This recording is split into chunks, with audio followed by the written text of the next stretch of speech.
qo'ying. Baxtiyor aka, O, qanday ishlar bo'layapti aka? Tajribasizmi? yaxshi, rahmat. 5 gektar yer bor edi aka.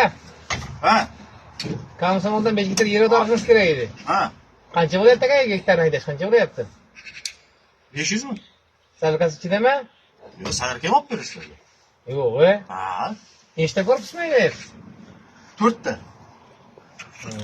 Qachon vaqtingiz qachon bo'ladi? Hozir Muzaffarga boryapti. Zaparga boraman. Mana Dilshod aytyapti, uchastkamni haydab ber deyapti. Aha, necha kunda vaqtingiz bo'ladi? Yo, naqd beraman aka, men nima demayman, naqd pul sanayman aka. Kechasi haydasam-chi?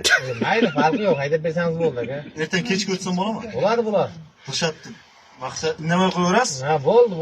Dilshod maqturatda qutratda. Bo'ldi aka, shunday aka, bir aka-ukachilikka bir marta ilchat qiling aka. Bo'lmasa kechga bitta balonimni olib, balonni qilib boraman. Qaysi bo'ladi? Motor sozma. Motor Suv toshib qolsa bo'lib ketyapman, hamma yer deb turib suv toshib qiynalyapman. bir hafta bo'ldi motor qilib chiqdim. Ana. Yangi radiator qo'ygan. Qani shu radiatorlarni ko'raylik. Allohga shukr aka. Bunaqa badalalik. Va baloni qaysi? Buni balonmi?